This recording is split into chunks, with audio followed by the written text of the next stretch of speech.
Boa noite, bem-vindos a mais uma semana com 3 graus de carequice. Estou aqui com o André Oliveira e com o Pedro Moura.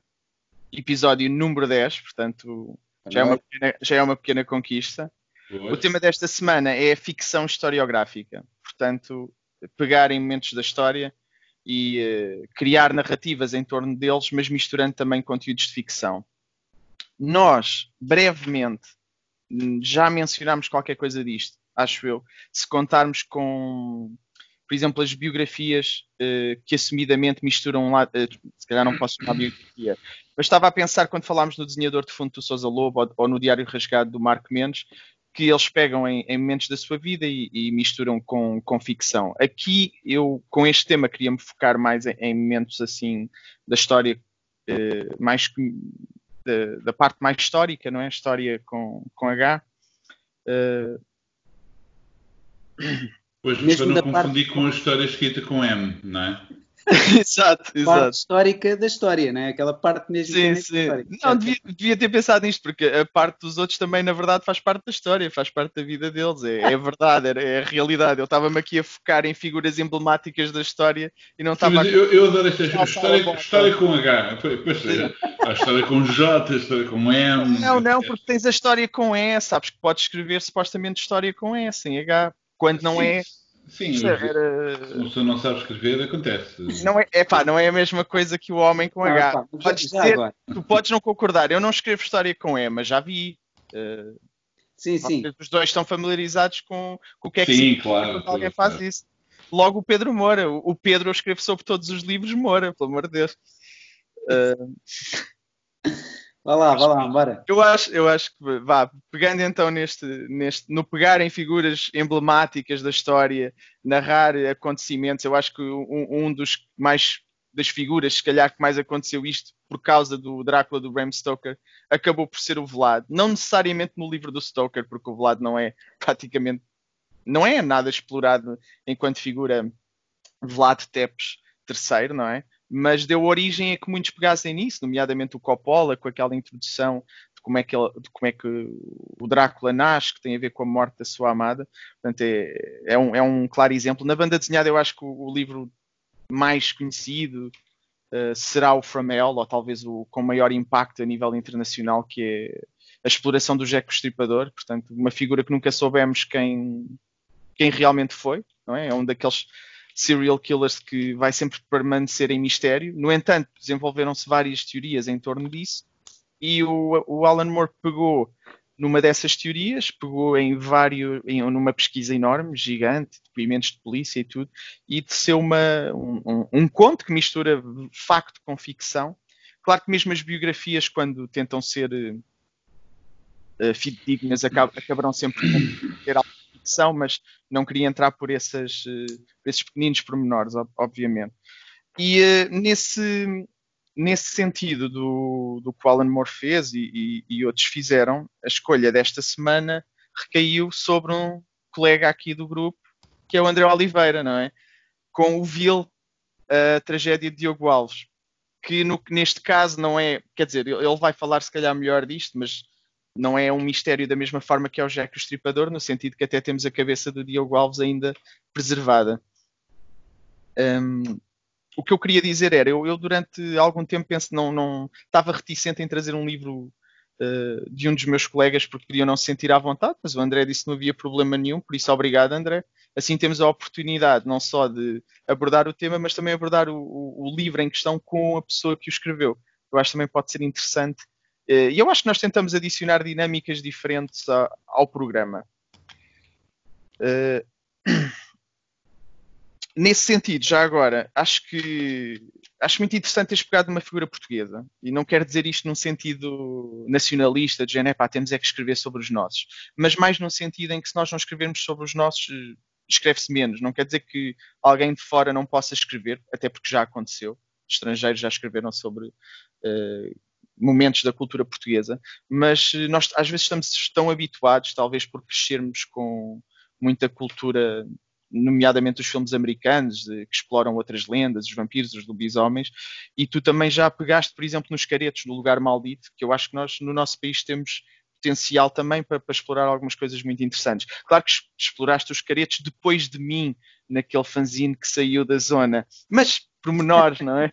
Então, vamos agora. Foste pioneiro nesse aspecto. Não sei se fui pioneiro, mas então para isso temos o Ricardo Cabral antes ainda. É verdade, na revista da Blast. Não, mas eu estava a dizer explorar bem e agora estou a brincar. Nem sei qual é o livro do Ricardo Cabral. Estou a brincar. Não. Foi um zine na universidade. Das Belas Artes. Ok. É verdade. Esqueci-me de dizer que também uma das... pegando no que o Alan Moore fez com o Jack o Estripador, houve um tipo que fez um filme também a explorar teorias escandalosas, obviamente uma vergonha, que vocês também consideram uma aberração, naquele filme que é o Anonymous, em que acham que William Shakespeare não foi ele que escreveu as peças, não é? Portanto, basicamente, não é? Uma vergonha. Não, estou a brincar. Agora vou saltando para o livro do André, que eu acho que já é tempo de começar a falar dele. Então, Vil é sobre o Diogo Alves, para quem não sabe, o assassino, sim, o chamado assassino do Aqueduto das Águas Livres, que roubava e atirava as pessoas lá de cima. Eu achei interessante a escolha, até porque quando vi o livro e a capa eu nem sabia que era o Diogo Alves, não conhecia por nome, só o conhecia mesmo por assassino do Aqueduto das Águas Livres. Então eu entrei no livro e aquilo foi uma revelação surpresa. O livro tem uma estrutura caricata, que eu acho interessante, está dividido em 4 capítulos. Cada capítulo tem o título de um sentimento acompanhado por um texto. A culpa, a raiva, a angústia e o medo. E cada capítulo acaba por ser do ponto de vista de uma personagem diferente. Ou seja, quando eu pensava que o livro iria ser seguirmos basicamente o Diogo Alves, não. O Diogo Alves seguimos, obviamente que ele está no livro todo, mas seguimos o ponto de vista do Diogo Alves no primeiro capítulo e depois saltamos para outras personagens. E essas personagens são interessantes, nomeadamente o médico, que olha para as pessoas e as vê em modo cadáver, ou a taberneira que encerra grande parte do mistério. E nesse sentido a exploração do André deste livro tem algo também de fantasioso, ou poderá ter, consoante o que o leitor achar. Mas o que eu senti ao ler, ainda para mais adicionar daquelas personagens, é que eu lia mais, eu lia até mais disto, e eu não sei se a dada altura já falámos também das problemáticas de editar livros maiores em Portugal, não sei se a tua ideia era ter mesmo realmente só isto. E eu acho que fecha bem, acho que a estrutura está equilibrada. O livro começa, tem uma boa continuação e termina, acho o final também muito giro. Portanto, enquanto livro está tudo bem, mas via-me facilmente a ler mais sobre aquelas personagens. Não sei se terias esse interesse. Portanto, passando-te a mensagem, ia-te perguntar, aliás, eu vi, tu mencionas no livro que a ideia parte, ou pelo menos não digo a ideia, mas parte da pesquisa vem do livro do Leite de Barros, Os Crimes do Diogo Alves. E falares um bocado desse processo, se calhar, que foi daí como passaste para o teu livro e que tipo de pesquisa é que fizeste.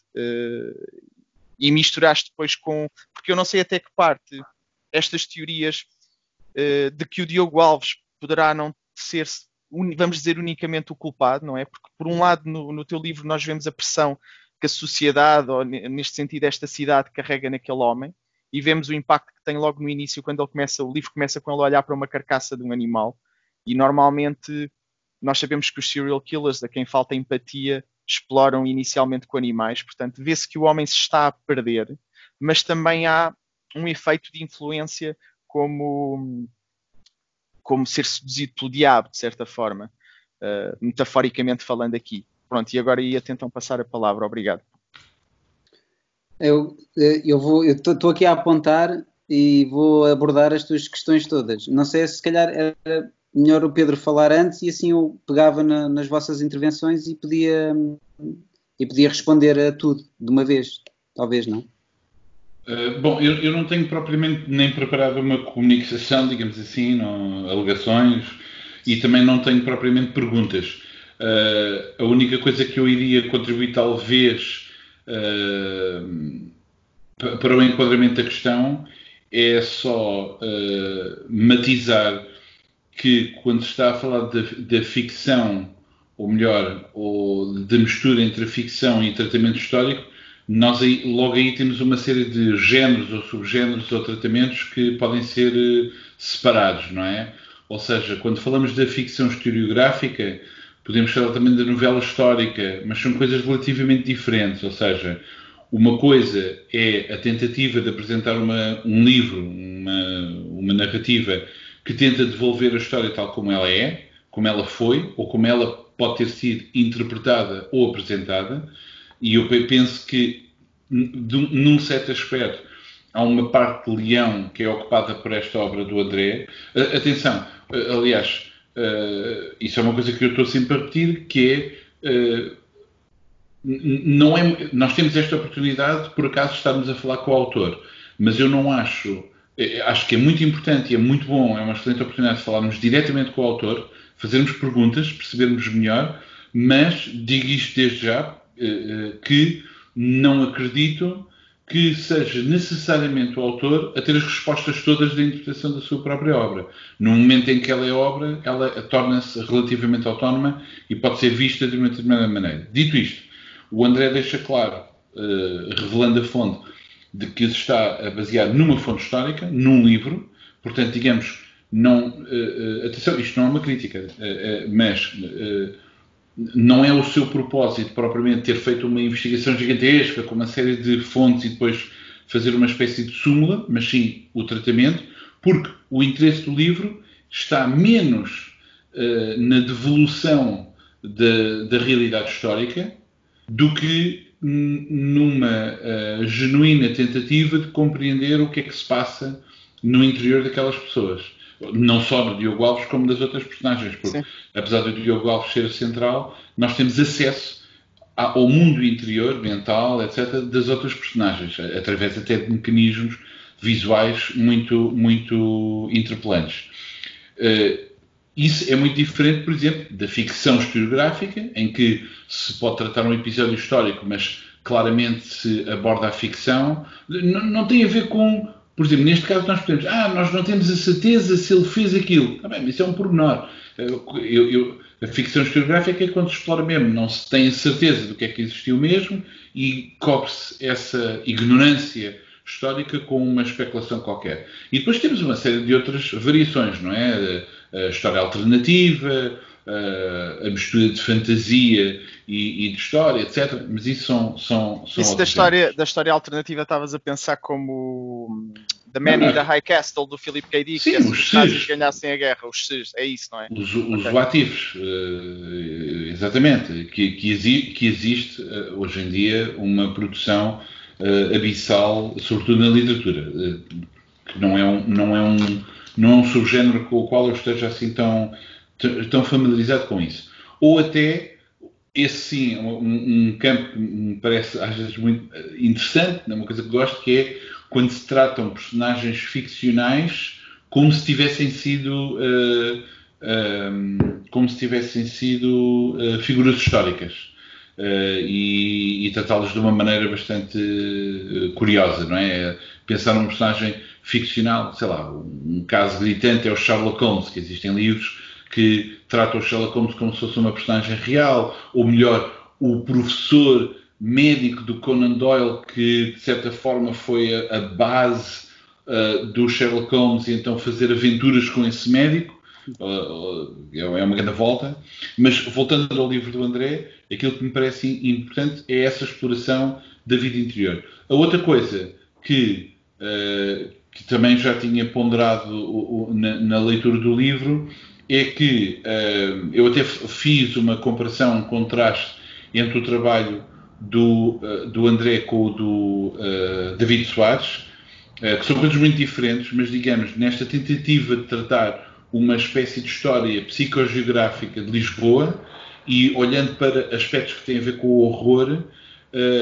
No entanto, eu acho que o David, por exemplo, é munido de tem um forte sentido cínico e de sarcasmo. Cínico é uma coisa positiva, atenção. Muitas vezes as pessoas utilizam a palavra cínico como uma coisa negativa, um juízo de valor, mas não é isso. Tem a ver com uma certa distância fria, analítica, que eu acho que o David é capaz. O David é mesmo um autor que faz uma espécie de autópsia. Eu acho que a abordagem do André não é essa, não tem essa distância. Acho que é até muitas vezes uma proximidade relativamente perigosa, porque o livro não tenta mostrar o Diogo, não tenta justificar as ações do Diogo Alves, nem tenta criar uma simpatia, no entanto tenta construir uma estrutura que podemos discutir sobre o perguntar porque é que acontece isto. E nessa tentativa, porque é que a pessoa faz isto, porque é que fez isto, isso pressupõe logo à partida, um desejo de querer compreender. E esse desejo de compreender tem que ser uma empatia para com o próprio criminoso. E isso muitas pessoas recusam imediatamente, não é?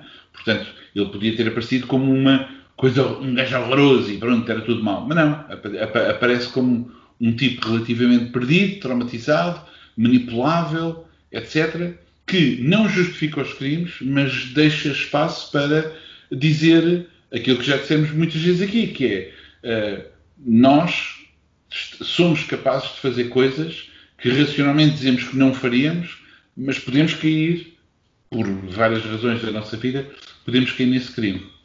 E obrigado. Boa tarde. Olha, muito obrigado por... o receio de trazer aqui um livro que tenha diretamente a ver com um de nós, eu não sei o que é que vocês sentiriam em relação a isso, mas eu estou perfeitamente confortável, porque a partir do momento em que nós fazemos os livros e eles estão lá fora, não é? Estão disponíveis para as pessoas que os leem e que os compram e tudo mais, eles de certa forma deixam de me pertencer e eu acabo por também passar por um processo de os conhecer de outra perspectiva. O David, já que estamos a falar de David, há 2 ou 3 coisas a dizer acerca dele neste âmbito. Uma delas é essa, uma vez que fui ver uma apresentação de um livro dele e ele falou desta noção que eu achei muito interessante, que é um livro é como um filho, e a partir do momento em que nós o damos ao mundo, em que ele nasce, há quase um processo de descoberta do filho que nós geramos, apesar de nós termos estado meses, anos de volta dele. A partir do momento em que ele é publicado, parece quase que nós passamos por um processo de conhecimento e de descoberta desse filho. Eu sinto um bocado isso, eu acho que ele tem uma perspectiva muito interessante. Portanto, por isso é que eu também nunca venho a público e acho que nunca é necessário proteger o nosso livro, defendê-lo, justificá-lo. Isso nunca me verão a fazer nada disso. E eu estou perfeitamente confortável, porque foi aqui uma coisa que eu fiz naquele momento da minha vida e que acho que tem justificações, mas como é óbvio tem pontos mais fortes e pontos mais fracos. Antes de mais, de falar que o Pedro escreveu sobre este livro. É óbvio, não é? Portanto, eu fui pesquisar. Portanto, o livro é válido, porque o Pedro escreveu sobre ele. Ele normalmente não grava. Nós temos vários episódios gravados sobre livros que ele não escreveu, nunca foram publicados. Exato, ainda. eu censuro. Nunca foi. Mas são 2, porque ele Exato. portanto. E são os dele, porque ele não escreve sobre os livros dele. Não, sobre os próprios livros. Ainda, acho eu, ainda. Há de chegar o dia. Pode ser que venha um pseudónimo qualquer. Exato, escreve anonimamente. Que grande bodega! Porque, o que é que me motivou a escrever sobre o Diogo Alves? Foram 2 ou 3 coisas. Uma delas foi, eu sempre fui uma personagem que me fascinou de alguma maneira, ou sempre tive ali um interesse particular porque as personagens da história, as personagens históricas, normalmente são abordadas sempre de um ponto de vista muito positivo.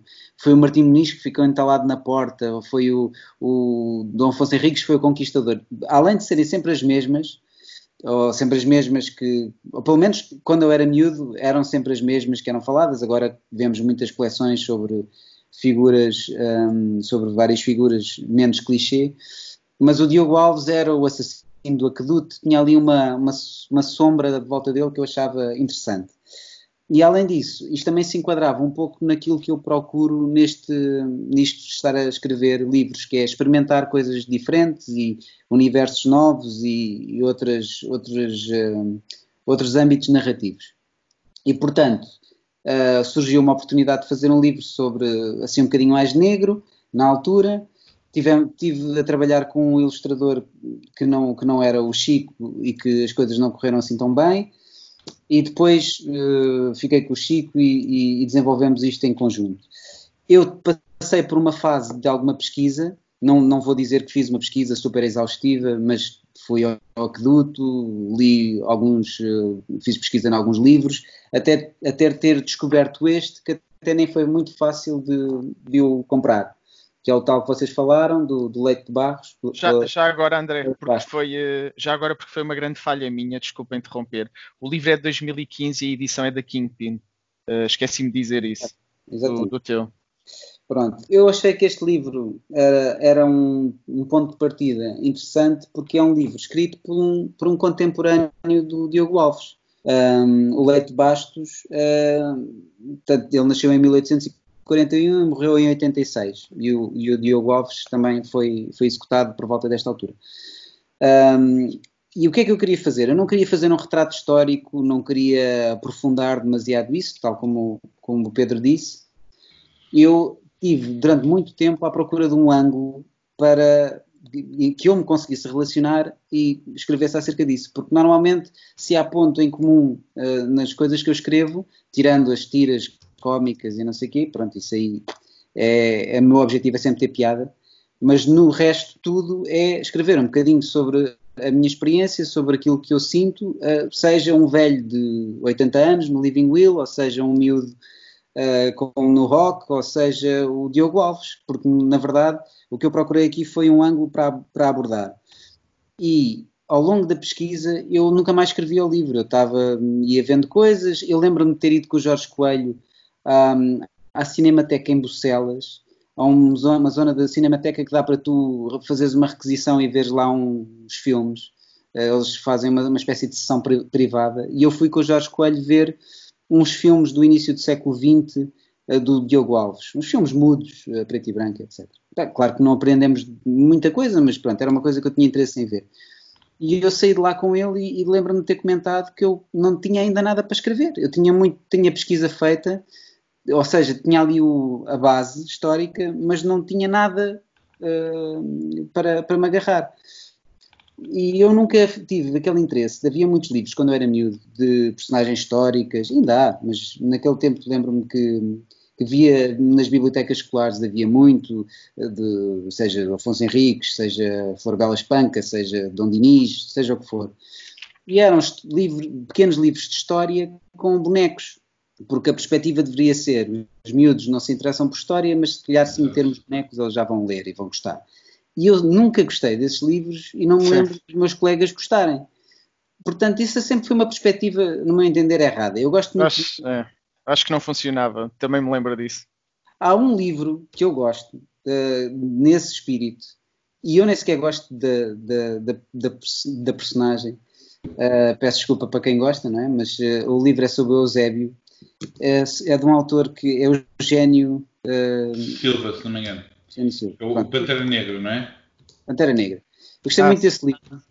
Mas ele está feito de uma maneira interessante, não é aquela cena linear. É um livro que está feito com bastante sensibilidade e eu gosto desse livro. Mas mais nenhum eu gostei.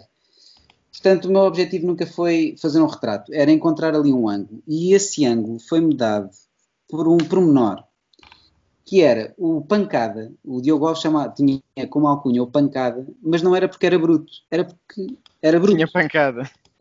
Ele não era uma pessoa, ou pelo menos não era visto pelos seus pares como uma pessoa inteligente, como uma pessoa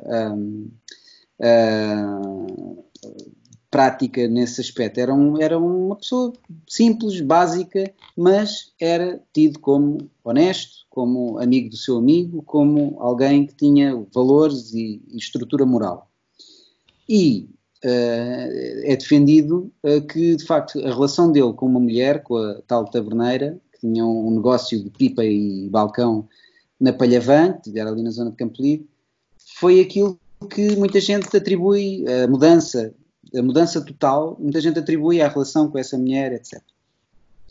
A segunda história interessante para contar acerca de David, quando eu estava a fazer o livro, eu comentei com o David que estava a fazer o livro acerca de Diogo Alves, o assassino do aqueduto, e o David virou-se para mim e disse: olha, sabes que parece que não foi ele que fez que fez aqueles que matou aquelas pessoas todas.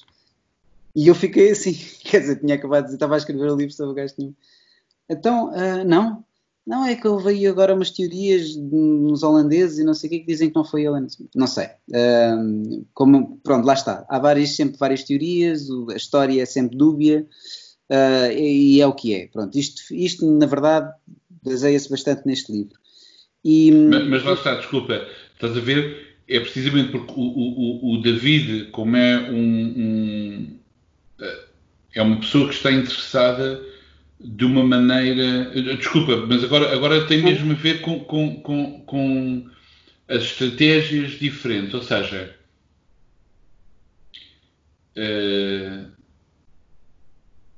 a história não pode ser vista de maneira nenhuma, e isso, aliás, hoje, 29 de junho, essa questão está mesmo em cima da mesa, que é muito importante nós percebermos que a história não é uma construção objetiva da verdade e sempre interna. É algo que se constrói. É claro que as pessoas pensam, ou muitas pessoas pensam, mas como é que isso é possível? Eu, por exemplo, há uma pessoa relativamente próxima de mim e que eu tenho esta discussão várias vezes sobre, que diz sempre uma frase, diz sempre assim, como é que é possível hoje dizerem coisas sobre a história se estão mais afastadas desse tempo? Porque as pessoas desse tempo é que sabem melhor. E eu digo mesmo, isso é um disparate dizer uma coisa dessas. Porque a pessoa, quando está mergulhada no processo histórico, não tem a distância possível de ver. E, aliás, isto está implicado no próprio processo de construção da história, portanto, nem sequer percebe em que medida é que essa implicação leva a que seja cego a determinadas dimensões. E, por outro lado, eu dou o exemplo dos dinossauros. É uma coisa super básica. Se eu até ao século, sei lá, até ao século XVIII, ou mesmo início do século XIX, se eu perguntasse a pessoas bastante educadas quais são os dinossauros que você conhece, a resposta seria, Exato. Ou seja, existem descobertas que são feitas depois porque existem processos que são inventados. Às vezes são tecnológicos, às vezes são intelectuais ou culturais. Portanto, a história é discutida. Mas onde eu quero chegar é que aqui nós estamos perante. Eu não quero transformar isto numa espécie de oposição entre David Soares e André Tarde Oliveira. demais! Não, Exato. Mas aquilo que é fascinante no trabalho do David, inclusive nos romances que eu escrevi sobre eles. óbvio. Bum! E não é nada, Mas- não quero mas- mais nada, vou embora do programa, não vou. Era só para dizer isto. Não, aquilo que eu queria dizer é que o David é uma pessoa que, se eu conheço suficientemente bem enquanto autor, é uma pessoa que é capaz de dedicar um tempo à investigação louco, não porque ele tenha uma história a querer contar apenas, mas porque ele genuinamente está preocupado em saber o melhor possível essa possível verdade, que Eu é acho- impossível de conquistar. Mesmo que seja para construir ficção depois, ficções sim. até de fantasia, não é? Como Sim, mas monstros, eu acho que e quem tudo. leu o David Soares e também não me alongando, porque acho que eventualmente o David Soares merece um programa em que teremos um livro dele aqui a falar, mas acho que quem o lê, acho que vai ter perfeitamente noção do que tu estás a dizer. Se ele fosse mergulhar num capítulo da história, ele iria ser muito cirúrgico. Ele poderia construir até uma narrativa fantasiosa, sem problema nenhum.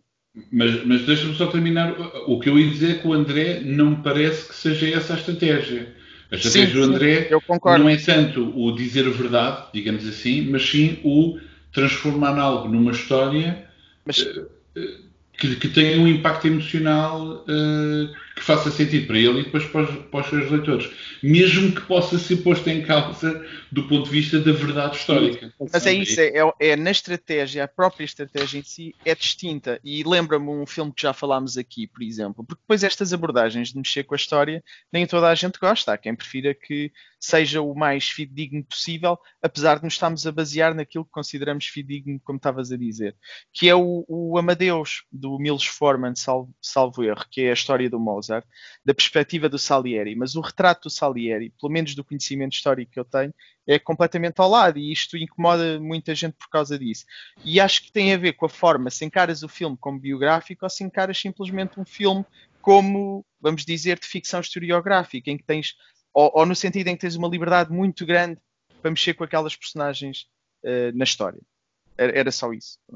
Sim, mas é exatamente, havendo uma matéria que nós podemos identificar como isto é a história deste evento, ou tem um nome, as coisas podem ser abordadas de maneiras diferentes. Ou seja, nós não podemos aceitar que só possa existir uma perspectiva sobre as coisas. Por exemplo, estavas a dizer o ser-se fidedigno. Mas o que é que isso quer dizer? Porque muitas vezes... eu apontei isso, exatamente. Não, mas muitas vezes o que acontece? A própria história, a própria disciplina académica história é, por natureza, revisionista. Ela é revisionista. Eu achei que ela está sempre à procura. Mas onde é que eu quero chegar? É que muitas vezes existem novas formas de entender, ou seja, há uma nova revisão, e muitas vezes essa revisão é entendida pela Vox Populi como falsa. Porquê? Okay. Porque não vai ao encontro, entretanto, do mito que se foi construindo. Nós falámos aqui já o André falou do Afonso Henriques. Por exemplo, qualquer coisa que se diga do Afonso Henriques, se não for ao encontro do mito da Fundação Nacional, é visto como um crime de lesa-majestade. Se eu disser, por exemplo, que ele era baixinho, ou que era ruivo, que não falava português, etc. Ainda não existia a língua portuguesa, não era? Não, mas é essa a Daqui a nada estás aqui a dizer que Jesus não era cristão, não é? Pelo amor de Deus. Sim. Porque era judeu. O Jesus realmente... Também é uma... Eu não estou à espera que um palestiniano do século I fosse cristão, de facto. Bem, mas há de facto... Para já, deixa-me só apelar, então, já agora que estamos a falar sobre isso, e sugerir às pessoas que procurem a obra do David, sobretudo na parte dos romances, também na BD, que vamos com certeza um dia falar sobre o trabalho dele em banda desenhada, mas os romances históricos dele são, qualquer coisa. Eu tenho muita pena que ele nunca mais tenha escrito nada, aliás, já lhe disse várias vezes. Eu sou grande fã do trabalho dele e acho que tenho tudo, acho que já li tudo, mas não sei, espero que não tenha lido tudo, porque eu gosto sempre de ler as coisas dele. E até fico um bocadinho pé atrás com esta comparação entre nós dois, mas acho que vocês têm razão, que é, ele de facto é exaustivo. Vejam também, ele agora tem um canal de YouTube em que põe uns programas em que fala sobre uns temas históricos. Lisboa. Sim, e pega, e vê-se, ele faz da história, ele não faz como eu, não é? Ele não pega num livro, lê o livro, pronto, e depois tem noutras fontes, mas centra-se numa obra. Ele pega, para já tem uma cultura geral inacreditável, e depois pega em vários pormenores de vários livros e ele constrói aquilo que poderá ser o retrato mais fiel da história, porque é assim, talvez, que a gente tenha uma ideia mais realista daquilo que poderá ter sido o passado histórico. Portanto, urge descobrir todo este trabalho do David. Nenhuma das minhas obras se comparam às obras dele. Eu, de facto, o que eu fiz foi essencialmente isso, abordar estados de espírito e emoções que até podem ser muito atuais e podem ter muito a ver connosco. Aquelas personagens, o beiço rachado, o pé de dança, a taberneira, o professor que pediu a cabeça dele para estudar o cérebro, porque se acreditava que havia uma presença física da maldade, porque o Diogo Alves, e há coisas que não estão retratadas no meu livro, a dada altura fecham um aqueduto porque as pessoas acreditavam, as autoridades faziam passar a ideia de que as pessoas estavam a atirar, que havia ali uma vaga de suicídios. E as pessoas não comiam muito bem essa ideia. Porque essa parte percebe-se no livro, tu essa parte tens, dos suicídios e...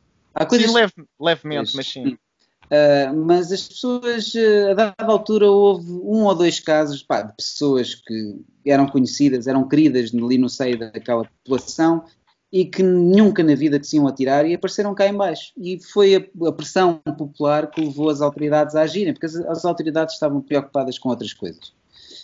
Porque era uma fase particularmente tumultuosa do ponto de vista político, como sabe. E então o aqueduto foi fechado. E o Diogo Alves e a sua quadrilha teve que começar a fazer assaltos a casas. E houve um assalto numa casa, ali na Rua das Flores, se não me engano, em que eles entram lá para dentro com a conivência do servente da casa e matam as pessoas todas que lá estavam, mas com requintes de malvadez, porque o Diogo Alves, de homem honrado, de homem bom, de homem humilde, humilde ele nunca deixou de ser na realidade, mas de homem justo, ele tinha realmente ali qualquer coisa foi despertada nele em que ele era capaz da violência que os outros não eram. Uma das pessoas dessa casa foi morta prendendo os pés às mãos, assim ficava uma espécie de arco, depois com pontapés até à coluna partir. Isto eram coisas que eram escusadas, as pessoas podiam perfeitamente ser degoladas ou não sei, mas eram mortas com estes requintes. E foi por causa deste assalto que ele foi preso e depois posteriormente morto. O que é que eu quero dizer com isto? Pronto, o meu ângulo foi este, foi ter tentado justificar, e eu acho que o contexto também quer dizer muito. Depois tentei pôr ali a questão de ele ser um imigrante e de ter, como vinha uma grande vaga de imigrantes etc. Pronto, toda a cidade na altura também era, no meu entender, um sítio pouco recomendável e que o adulterou. Agora, aquilo que tu dizes em relação, Gabriel, em relação ao ritmo e a obra de fundo, eu agora fui reler o livro, porque eu tenho tendência, quando os livros saem, eu guardo-os e não estou a olhar para eles. Eu duvido que o Pedro também o faça, ou que tu também leias as histórias que escreveste com frequência, é uma coisa que não acontece. Todos os dias, todos os dias, não. Guardamos e depois, eventualmente, revisitamos mais. Não, até faz mal, não é? Se uma pessoa começa a ler e a perceber, é a vergonha. Não, é verdade. Uma pessoa, quando o livro acaba de sair e o folheia, encontras logo erros. Sim, logo sempre, sim. Mas se deres algum tempo, de alguma forma, já fizeste as pazes com aquilo. Percebes o que é que tem de bom e o que é que tem de mau, como em tudo na vida, e pronto. E agora já estás noutra. E eu reli agora o livro e acho que o livro tem ali uma série de questões que eu gosto, que acho que fiz aquilo que queria, e tem outras questões que não gosto tanto. Não estou a falar do trabalho do Chico, acho que o Chico fez um excelente trabalho. Aliás, eu fiz este livro com o Chico e sem o conhecer pessoalmente, só que nos conhecemos no fim, porque ele mora em Estocolmo e adorei trabalhar com ele. Mas de facto acho que o livro poderia perfeitamente ser um livro muito maior. As coisas podiam perfeitamente ser... Eu não gosto muito de dizer isto porque isto é um bocado um clichê. Eu acho que é curto, é sempre curto, mas é verdade. Nós, de facto, é muito difícil para nós, em Portugal, fazermos livros com uma extensão muito maior. Acho que o livro ganhava se tivesse algumas partes mais aprofundadas. Às vezes é um bocadinho a abrir, mas eu acho que isso também não é assim tão evidente quanto isso. No fundo, tudo se baseia nisto. Eu tinha realmente uma ideia, e acho que a concretizei, e as personagens que tinham alguma coisa que eu desenvolvi. O médico que acreditava, de facto, que havia ali uma razão física para a maldade. Ele é obcecado pela morte, ele vê cadáveres onde as pessoas são reais, ele tem essa obsessão. Claro que isto não está documentado historicamente, fui eu que inventei. O pé de dança era um sedutor, eu fiz ali uma personagem meio Dumas, meio D'Artagnan, Aramis, enfim, mas que ele próprio não consegue conviver com aquela maldade toda. Enfim, dei ali uma interpretação às personagens, mas impulando. Isso é engraçado, quando tu tens a mania que és mau, não é? E és até certo ponto, e te confrontas com a verdadeira maldade ou com uma violência mais crua, e de repente dizes, eu estava enganado, afinal isto não é para mim. Exatamente, sim. Isso não não aconteceu, não é? Tipo, essas coisas todas depois é engraçado, porque uma pessoa a dada altura entusiasma-se e a história começa a ganhar vida e começa ela a desenrolar-se. E já não é a história histórica, é a história que tu inventas, de fantasia que tu inventas. Pronto, foi isso. Deixa-me fazer uma pergunta, porque na verdade eu estou a confrontar-me precisamente porque eu estou a fazer agora uma história com uma pessoa e de um período que é praticamente, é na pré-história, e é sempre muito difícil nós não, lá está, sobretudo não sendo investigadores históricos, não é? É muito difícil nós não vermos as experiências humanas em outros períodos históricos da qual nós não temos experiência nenhuma e não procurar categorias de pensamento, etc., idênticas ou similares àquelas que nós temos hoje. Quanto mais nos afastamos da nossa cultura, mais insustentável essa comparação é, e muitas vezes nós não compreendemos essas diferenças, ou seja, porque nós temos uma categoria na cabeça, pensamos na Idade Média e esquecemos que essa categoria nem sequer existia, ou seja, nós não conseguiríamos conceber de maneira nenhuma o que é a mundividência desses momentos. Questões que têm a ver com valores, expectativas, crenças, etc. É impossível, não é? É impossível. Normalmente fazemos fantasias de se eu vivesse nesse tempo faria as coisas de uma maneira diferente. Não farias, porque tu só farias se tivesse a educação e os conhecimentos que tens enquanto pessoa da modernidade. E se estivesse a viver nesse tempo, não terias acesso a esses pensamentos e a essas ideias, portanto não terias essa atitude. Normalmente isso acontece precisamente com as fantasias morais, não é? Que é, sim, se eu tivesse vivido naquele tempo, eu tinha sido uma boa pessoa. Claro. Eu tinha protegido. Não, eu se tivesse vivido num tempo determinado, provavelmente era tão violento, preconceituoso, eu teria sido um esbirro horroroso e não seria a boa pessoa que sou hoje. Isso é tu, não é? Mas exato, é porque essas fantasias refletem o que é que tu estás a fazer hoje que possa justificar essa tua fantasia. Sim, a questão, eu não diria não, mas diria... Eu não terminei. Eu faço sempre uns grandes introitos antes de fazer perguntas. Parecia que te ias calar. Parecia mesmo, pá, parecia mesmo. O que eu ia perguntar, e agora é uma pergunta muito poderosa, é de onde é que tens ideias, André? Bem, esta em particular já foi de certa forma respondida. Não, ia só tentar perceber qual seria, se tu conseguiste identificar alguma dificuldade em perceber precisamente essas questões. Ou seja, neste tempo eu não posso utilizar este mecanismo porque de facto neste tempo não se pensaria isto desta maneira. Estás a perceber?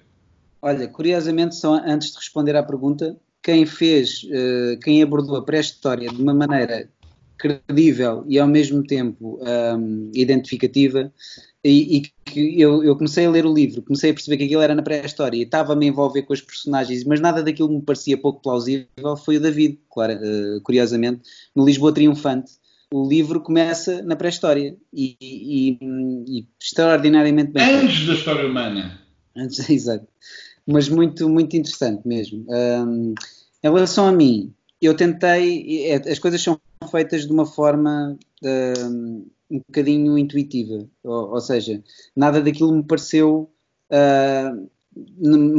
pouco plausível. Mas é de uma maneira sensorial. Eu não pensei demasiado no assunto. E quando desenvolvi as personagens, tentei sempre enquadrá-las o melhor possível, não só na sua maneira de agir e tudo mais, tentei enquadrá-las o melhor possível, mas nem sequer pensei muito no assunto, deixei a coisa discorrer. Um pouco também, já há uns tempos atrás falava sobre as conversas que eu tinha com o Pedro Brito sobre o desenvolvimento de personagens e o desenvolvimento de cenas de diálogo, e ele falava muito no exercício de tentar incorporar as personagens e de imaginar, que era uma coisa que eu fazia muito, porque a minha história de vida, eu era filho único e era neto único e sobrinho único, e eu passava horas quando era criança, passava horas no terraço dos meus avós a desenvolver as histórias na minha cabeça e a fazer as minhas próprias narrativas. Portanto, o que eu faço hoje não é assim tão diferente. Mas neste caso as histórias não se perdem no ar e muitas vezes ficam escritas. Mas eu visto a pele das personagens e ponho-as a agir, e se me parecer plausível ou se as coisas não me parecerem incoerentes, deixo ficar. E foi um pouco assim, não tenho assim nenhuma estratégia por aí além para defender, mas certeza que sim. Mas por exemplo, tu utilizas aquela estratégia muito divertida e curiosa da frenologia, não é? Da utilização do... Uhum. Desculpem, agora que estupidez, a caveira, o crânio, não é?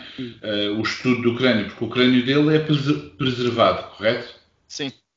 No livro, supostamente, o crânio que está não é dele, não é? É trocado. Mas é engraçado. Vocês já viram o grau de conservação que está a cabeça do Diogo Alves? É ótimo o grau de conservação. Isso é uma das coisas que eu considero logo icónicas, e era uma coisa que tinha que estar de alguma maneira... Para já acho curioso a forma científica como se defende que... porque houve famílias que foram praticamente eliminadas, foram famílias que foram reduzidas ou a metade, ou ao todo foram 80 e tal pessoas que foram mortas. E então era algo inédito, e desde aí também nunca mais se viu. Dizem que é o maior psicopata português, ele na realidade não era português, mas em território nacional com certeza que foi o mais implacável. E achei interessante esta obsessão, mas altamente racional e científica, de não, com certeza que há ali qualquer coisa, há ali uma glândulazinha ou algo ali no cérebro que tem que ser estudado, porque isto não pode ser outra coisa, não é? Lá está, as coisas à luz do conhecimento da altura, era isto que se... Sabem uma coisa? Eu estava a falar da frenologia e hoje mesmo saiu uma notícia que teve aí a circular, depois estive a ler um bocadinho, sobre uma universidade nos Estados Unidos, se não me engano, que inventou um algoritmo que lê a estrutura do rosto e identifica se a pessoa tem ou não propensões à criminalidade. Ou seja, é repetir precisamente essas disciplinas deterministas do século XIX, da frenologia e muitas outras coisas, a fisionomia, etc., em que, através de sinais exteriores, físicos, se consegue identificar a criminalidade potencial das pessoas. O que é uma coisa extremamente positiva para a nossa sociedade, que é julgar as pessoas pelo seu aspecto. Portanto, sim, mas isso só era preocupante. Amanhã vou de cana. Isso só era preocupante se estivéssemos numa sociedade que tinha acesso, por exemplo, às nossas caras constantemente. Pois, estamos livres disso. Estamos longe disso, não é? Olha, em nota final, até porque vocês puxaram o David Soares, e acho que ficou claro, mas vou dizer na mesma, que a comparação acho que se deve ao tema, porque eu acho que enquanto autores vocês são bastante distintos, e claro que podemos nos comparar sempre uns aos outros, mas eu acho que era nesse sentido, por causa do tema. Mas mesmo David Soares, que escreve romances grandes, cirúrgicos, que envolvem uma enorme pesquisa histórica e que ela faz muito bem, na banda desenhada os livros dele são mais pequenos, não é? Isto é assumido e voltamos ao mesmo problema de sempre aí, que acho que não é sempre uma escolha do autor, nesse sentido. Mas tem a ver com... Desculpa, André, ias dizer... Não, mas os livros são mais pequenos, mas, por exemplo, ainda há poucas semanas estivemos a falar sobre o cuidado dos pássaros, que nós adorámos. Sim, exatamente. Isso não quer dizer que os livros sejam menos por isso. Sim, isso eu concordo. Por favor, não digam a frase, está bem? Do quê? Já sei. Quer dizer, qual delas? Não. Agora de repente estou a ver várias. Não. Já sei. Não, é essa. É esta, né? É tipo isto. Eu acho que há um bocadinho de tudo. Há livros que... Não, desculpa, agora interrompi. Caso não acontece muitas vezes, as pessoas dizem, este livro podia ser mais curto. Se calhar às vezes acontece. Acontece mais... Acho que acontece. Pois, exato. Mas acontece mais vezes a ver as pessoas sentirem falta de determinadas partes estarem mais desenvolvidas. Mas, de regra geral, eu acho que os livros podem perfeitamente ser pequenos e eficazes. Eu fiz aquela divisão, aquela estrutura, aquela divisão por ângulos. Eu começo sempre as coisas da mesma maneira, com aquelas quatro vinhetas estáticas. Sim. Eu fartei-me de experimentar a nível de há uma parte tarantinesca que é a taberneira a abrir assim o baú e vês lá de dentro e ela está assim de cima, aquilo quase às vezes faz-me lembrar um bocado a cinematografia do Tarantino. E há uma parte, o último capítulo, aquilo começa com o discurso a ir no sentido e a imagem a andar para trás. Andar para trás, exatamente. Mas tudo aquilo na altura me fez sentido em nível narrativo. Foi divertido também nesse aspecto, enquanto argumentista, experimentar coisas diferentes. Foi um livro que eu gostei bastante de escrever.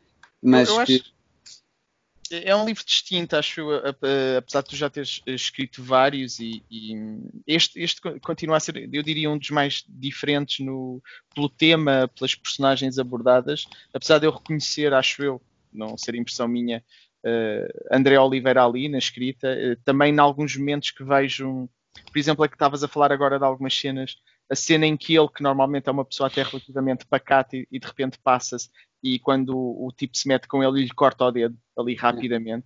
Uma coisa que eu vejo agora tu fazes, por exemplo, no Gentleman, que é mais esse tipo de personagem no sentido um personagem à la John Wick, de certa forma, que é capaz de rebentar a tromba a alguém assim, num estalar dedos. Mas pronto, mas continuo a achar que é um livro distinto no teu currículo e interessante, e por isso trouxe-o. E como isto já está a ficar longo e vamos perder cerca de 60% ou 70% dos ouvintes por causa da tua referência ao Eusébio, obrigado, André. Eu peço desculpa, eu gosto muito do livro. Não, estou obrigado. Mas pronto, se não... Diz. Não, é daqueles livros que eu tinha em criança e que li-o vezes e vezes sem conta. Acho que o livro está muito bem feito. E a dizer, então, se não tiverem mais nada, se têm mais alguma coisa a apontar, se não ficávamos por aqui. Não, acho que está bem.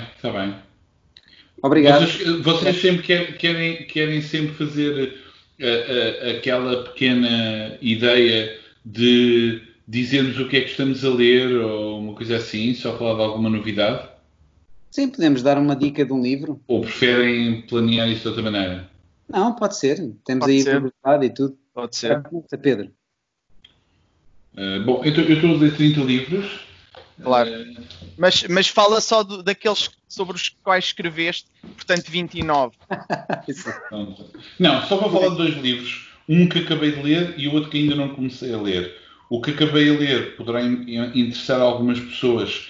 É um livro académico, chama-se Rebuilding Story Worlds, do Ian Bettens, que foi o meu professor que me acompanhou o meu mestrado e depois foi o meu orientador no doutoramento, e é um livro em inglês, mas sobre a série The City Obscure do Squitten e Peters. E é um bom balanço de toda essa série, que agora saíram edições integrais, assim, uns belos volumes, 4 volumes, e